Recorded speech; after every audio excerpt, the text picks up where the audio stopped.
नमस्कार, आदाब। आपका मेरी महफिल में एक बार फिर इस्तकबाल है, स्वागत है। आजकल मैं आपको सुना रहा हूँ जनाब नसीरुद्दीन शाह साहब की खुद नविश्त और फिर एक दिन कुछ यादें। आज इस खुद नविश्त का 16वां बाब 16 चैप्टर, लेकिन चूंकि ये चैप्टर काफ़ी तवील है, इसलिए हमने फैसला किया है कि सुनने की आसानी के लिए हम इसे 2 हिस्सों में पेश करेंगे। तो आज पेश खिदमत है इस खुद नविश्त के 16वें बाब का पहला हिस्सा, चैप्टर 16A। उन्वान है देर आयत दुरुस्त आयत। एक माफ़ी आपसे पहले ही मांग लूँ, माजरत कर लूँ, मेरे अंग्रेज़ी के तलफ़ुज़ बहुत अच्छे नहीं हैं, तो कहीं उलझूँ तो मेरी जान बख्शी हो।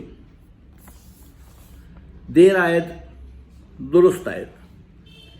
एक शाम कनाट प्लेस में हवा खाते हुए मैंने रीगल सिनेमा में पिया का घर फिल्म देखी। पता नहीं क्यों, आमतौर पर ऐसी फैमिली ड्रामों से मैं दूर रहता था और उस फिल्म के एक्टर भी मेरे चहीते नहीं थे, मगर उस फिल्म की बदौलत सुरंग के उस पार रोशनी दिखाई देने लगी।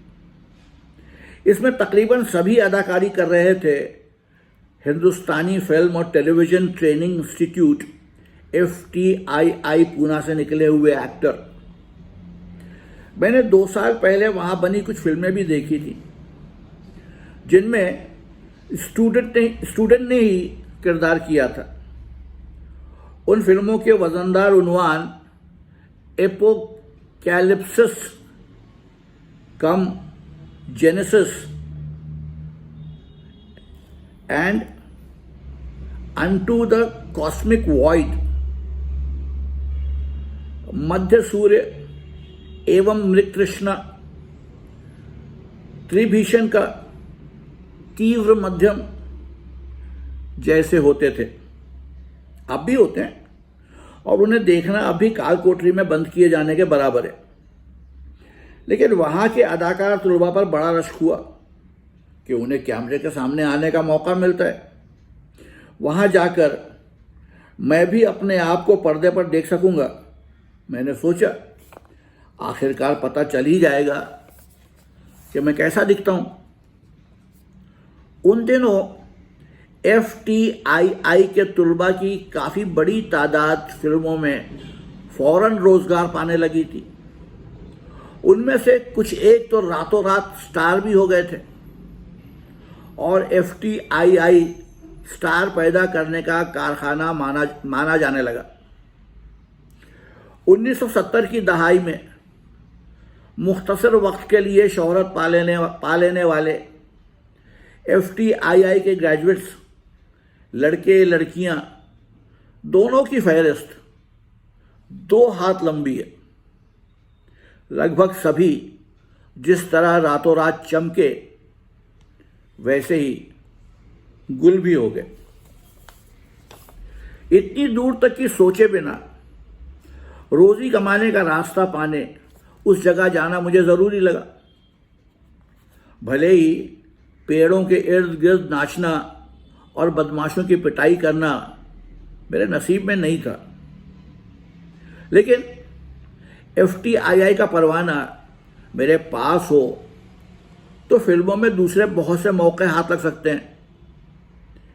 पुलिस वाला जो आखिरी रील में कोई अपनी जगह से नहीं हिलेगा कहता है, या डॉक्टर मैंने इंजेक्शन दे दिया है, या खलनायक का टट्टू माल आ गया बॉस, या ईमानदार यूनियन नेता जो पहली रील में गोली खाता है। कुछ भी करके मैंने सोचा फिल्मों के जरिए पेट तो भर सकूंगा। जो दिल्ली में थिएटर करके नामुमकिन था। प्रिया का घर शायद मैंने पूरी देखी भी नहीं। अपनी उस चित्र योजना पर अपने से हाथ मिलाते हुए फौरन जसपाल से राय पूछी। उसको मेरी बात पते की लगी और वो साथ चलने को तैयार हो गया। श्रीलता स्वामीनाथन की हिदायत में मर्जीवा एनएसडी में मेरे आखिरी नाटकों में से था। उसे पढ़कर मैं बहुत खुश तो नहीं हुआ, लेकिन वहां किसी भी किरदार से इनकार करने की गुंजाइश नहीं थी। श्रीलता ने शुरू से ही हिदायत देने के बजाय कहा कि जब और जैसे भी जो मुनासिब समझो वो करो। हम पर उनके इस भरोसे और हमारी काबिलियत के लिहाज को मैंने उनका अनाड़ीपन समझा और बज़िद हो गया कि वो बताएं मुझे क्या करना चाहिए। लड़कपन में खुद ही तय कर लेता था कि मंच पर क्या सही लगेगा। अब जवानी में बिना हिदायत कुछ भी नहीं कर पा रहा था। सोचना मेरे मिजाज में था नहीं। काहिल शैतान अलग, साथ में मेरी बदज़बान फितरत, अकड़ और ये भी कि उस वक्त अक्ल कुल वाला रवैया तो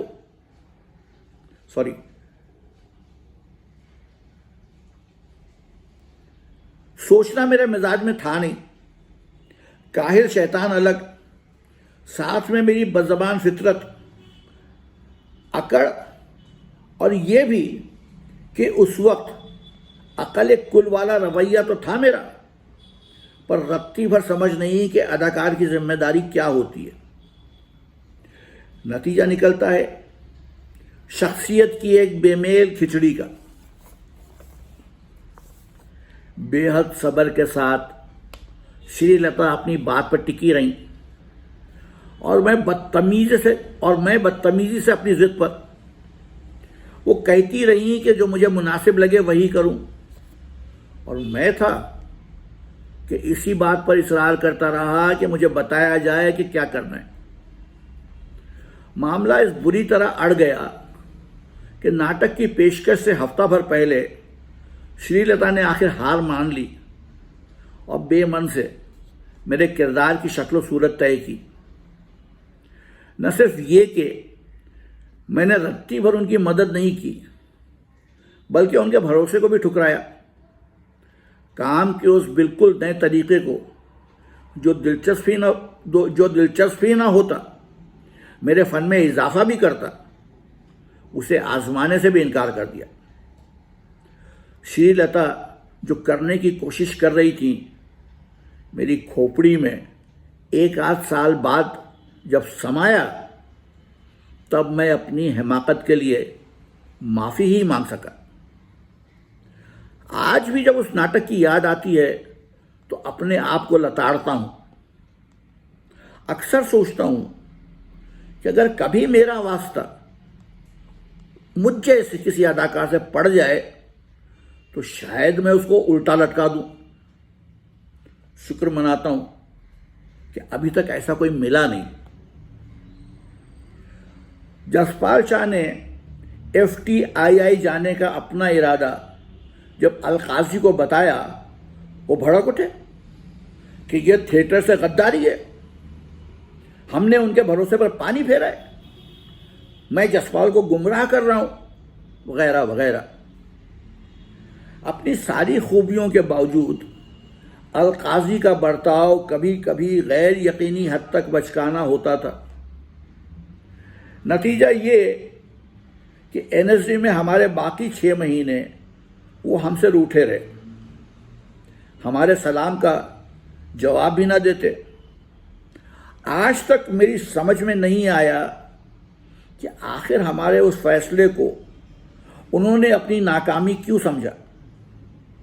नहीं मालूम कि बाद में उन्हें कभी इस बात का इल्म हुआ कि नहीं कि बंबई में उनके 2-4 मुरीद जो थिएटर कर रहे हैं, उनमें से एक मैं हूं। एनएसडी के कोर्स के बाद काफ़ी लोग वापस अपने अपने शहर लौटकर खुद को मरकजी किरदार में डालकर फौरन ही अलकाजी के किए हुए नाटक दोहराने लगते। कुछ वजारतें इत्तलात तो नशरियात के तहत संगीत नाटक महकमे में चले जाते। कुछ स्कूलों में हिंदी या नाटक पढ़ाते। कुछ रेडियो या टीवी से गुजारा कर लेते। कुछ नाट्य विद्यालय की रेपेट्री कंपनी में खप जाते। 500 रुपये माहवार पर कंपनी में शामिल होना सबसे महफूज इलाकाई काम माना जाता था। ये और बात है कि उसमें भर्ती लोग कुछ बरसों तक नहीं, दहाइयों तक वहीं खूंटा गाड़े रहे।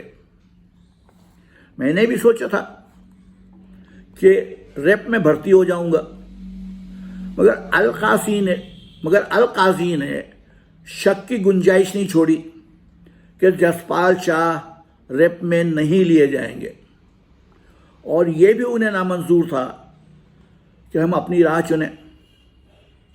झुंझला कर जब मैंने पूछा तो हम करें क्या, उन्होंने बड़े संजीदा नाटकीय अंदाज में कहा, थिएटर के लिए कुर्बानी। पहली बार मुझे लगा कि वो फालतू बकवास कर रहे हैं। तुगलक और दानतान का किरदार करने का ख्वाब धुंध में उड़ता लगा, पर मैंने अपने आप को दिलासा दिया कि तुगलक पर फिल्म कभी ना कभी तो बनेगी, देखते हैं उसमें तुगलक का रोल कौन करता है। अब तक आर का अमेरिका में मन लगने लगा था और वहां की हवा भी। उसके खतों में अब जुदाई के दुखड़े से ज्यादा नए दोस्तों, तजुर्बों का जिक्र होता। मुझे भी जब उसने उकसाया कि अमेरिका आने की कोशिश करूं ताकि उसकी तन्हाई दूर हो, तो बेमन से GRE और टॉफल वाले लानती इम्तिहानों में भी बैठा। बड़ी तस्कीन हुई जब मुझे कहीं दाखला नहीं मिला। मुझे मालूम था कि अमेरिका में मेरे लिए कुछ नहीं धरा, और FTII में जाने की मेरी कोशिश आर को बेवकूफ़ी लगी। उसका कहना था, तुम्हें नहीं लिया जाएगा, तुम्हारा चेहरा फिल्मों के लिए सही नहीं है। जसपाल शाह ने अपने मंसूबों पर अमल करते हुए अर्जी के साथ भेजने वाले फोटो, क्लोजअप, 3/4 चेहरा और पूरा शरीर खिंचवाने पर पूरे 25 रुपए की रकम खर्च कर डाली। जब ये बेशकीमत तस्वीरें आईं तो अंदर ही अंदर में लरज उठा कि आर की बात शायद सही हो, लेकिन इत्मीनान सा हुआ याद करके कि भगवान दादा और शेख मुख्तार जैसे सितारे भी तो बहुत खुशशक्ल नहीं थे। उन दोनों पुराने चावलों ने भी कहीं तो शुरुआत की होगी, और शायद उनका भी मखौल उड़ाया गया होगा। ऑडिशन के लिए जाने में कैसा डर, दिखता मैं ऐसा ही हूं। जब शम्मी कपूर से मेरी कोई शुबात है ही नहीं, तो उनके जैसा लगने की कोशिश क्यों करूं। शम्मी कपूर तो क्या, दुनिया में मेरी जैसी शक्ल का कोई अदाकार नहीं था। इलावा डर था कि इंग्लैंड के एंथनी कोएल फिल्मी कलाकार बनने के उम्मीदवार क्या करते हैं इसका कोई इल्म तो था नहीं, लेकिन इतना जरूर मालूम था कि मोर की तरह पंख फैलाकर नाचना मेरे बस की बात नहीं। अब नकली शख्सियत ओढ़ने की कोशिश करने के बजाय जो कुछ मैं हूं उसी पर तकिया करने के अलावा कोई रास्ता नहीं। मुझे अपनी जाहिरी कमजोरियों को कुव्वतों में बदलने की कोशिश करनी ही थी। ऑडिशन के लिए बंबई आने और महीना भर खर्च के लिए जसदेव सिंह ने मुझे 400 रुपये की भारी रकम उधार दी, जो मैंने आज तक लौटाई नहीं है। NSD के बाकी महीने तुगलक में मैंने कुछ एक छोटे किरदार किए। डॉन्टोस डेथ में बेहद नाकाम रहा और जाते जाते द लेसन से फिर वास्ता पड़ा। एक बेहतरीन पेशकश जिसमें मुझे प्रोफेसर का किरदार मिला। मैं अब धीरे धीरे ओम के काम का ढंग अपनाने लगा था, बल्कि यूं कहूं कि द लेसन के लिए अपनाना ही पड़ा। मालूम था कि इस दफ़ा रत जगह के बिना इतनी सारी लाइनें कभी याद नहीं होंगी, लिहाजा पहली बार मैंने अपने आप को काम करने के लिए सुबह जल्द जागते हुए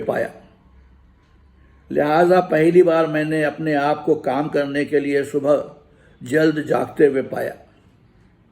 इस मेहनत का नतीजा जब सामने आया, मुझे पहली बार लगा कि मंच पर मैं जो कर रहा था उस पर मेरा पूरा काबू है। नाराज़गी के बावजूद अलकाज़ी ने उस ड्रामे में मेरे काम की जिस गर्मजोशी से तारीफ़ की वो नामुनासिब नहीं थी, भले ही मेरी गद्दारी अभी तक माफ़ नहीं की गई थी। FTII में दाखिले के लिए ऑडिशन और स्क्रीन टेस्ट पास करना पड़ता था। तब अदाकारी महकमा प्रोफेसर रोशन तनेजा की निगरानी में था, जिन्होंने इत्तेफाक से पूना में 2 साल पहले चौक सर्कल में मेरा काम बहुत पसंद किया था। इंतखाबी बोर्ड में जया भादुड़ी भी थी, FTII की ग्रेजुएट जो अपनी पहली ही फिल्म से स्टार बन चुकी थी, और ओम शिवपुरी NSD के स्टूडेंट्स में सबसे मकबूल। ओम जी ने बाद में बतलाया कि मेरे बाबत सवाल उठा था कि थिएटर में अदाकारी का कोर्स करने के बाद दूसरा कोर्स क्यों करना चाहता हूं, किसी और ज़रूरतमंद को ये जगह मिलनी चाहिए। लेकिन उनके इसरार पर मुझे चुन लिया गया। वो खुद 1 दहाई से ज़्यादा दिल्ली में अपनी कंपनी दिशांतर के साथ बेहतरीन काम करने के बाद हाल में ही थिएटर छोड़कर फिल्मों में काम करने लगे थे। तो मुमकिन है उनका दावा सही हो, जबकि जया जी को गालिबन मामले में कोई दिलचस्पी नहीं रही होगी। जसपाल ने दिल्ली में ऑडिशन दिया, मैंने बम्बई में, और हम दोनों को दाखिला मिल गया। मैंने हिसाब लगाया था कि एक ही मरकज से NSD से 2 लोगों के चुने जाने का इम्कान कम था। बंबई में एक दोस्त की बहन के कर्म से महीने भर सर पर छत मिली। फिर पूना जाकर एक और दोस्त के चचा के साथ रहा, जब तक के FTII में जाने का वक्त आया। एडमिशन फी, हॉस्टल का 2 माह का पेशगी किराया और ट्यूशन फी, कुल मिलाकर 600 रुपये की नामुमकिन रकम फौरन जमा करनी थी, जिसे बटोरना भाइयों के बस का ना था। सो बाबा को मैंने तार भेजा। जब मैंने बताया कि अदाकारी का एक और कोर्स करने वाला हूं, उनका चेहरा सुर्ख हो गया था। 5 साल तक पढ़ना था तो डॉक्टर क्यों नहीं बन गए, वो गुर्राए। इस एक्टिंग की खुराफात में सीखने को है क्या। लेकिन मेरी उम्मीद से पेशतर जरूरी रकम बुजुर्गवार ने मनी ऑर्डर से भेजी, और उसके बाद 2 साल तक मेरे दोनों भाइयों ने बिला नागा हर माह 100 रुपया भेजकर मेरी सांसें चलती रखी। भाइयों की यह दरियादिली याद करके मेरी आंखें अब भी नम हो जाती हैं। वो खुद शादीशुदा थे और महीने में 600 के आसपास कमा रहे थे। जसपाल और मुझे एक ही कमरे में रखा गया, और उम्मीद के मुताबिक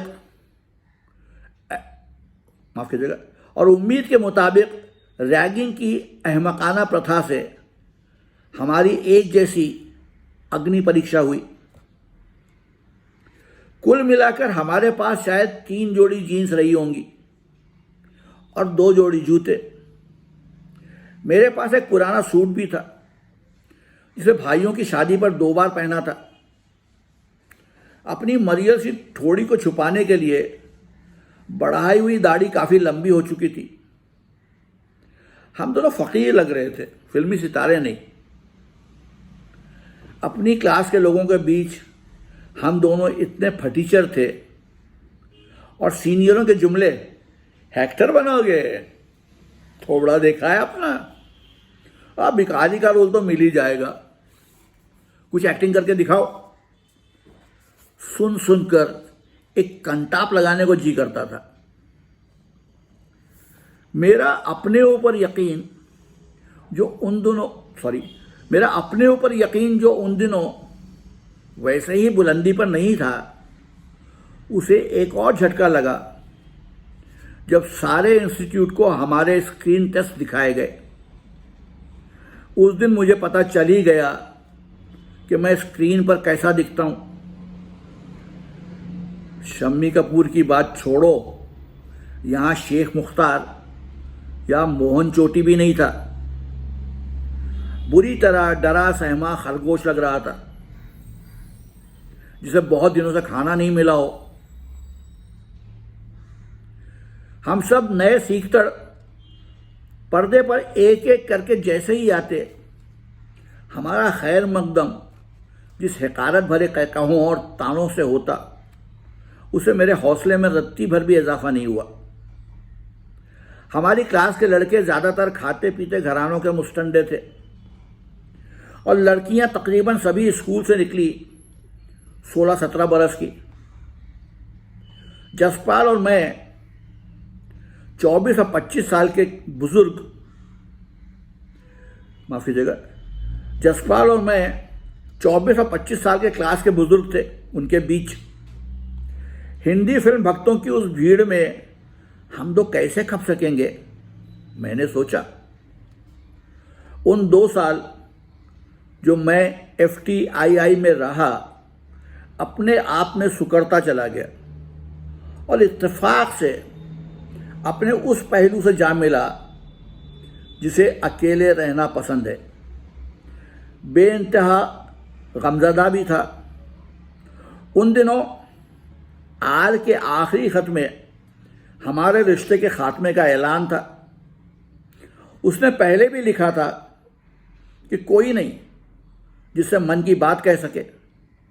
उसे वहां के बेवा के लिबास जैसी सफेद बर्फ से कितनी नफरत है। फिर किसी ऐसे शख्स का जिक्र आने लगा जिसके साथ वो काफी वक्त बिता रही थी। इन सारी बातों के पीछे छुपे मतलब समझने में किसी मदद की जरूरत नहीं पड़ी मुझे।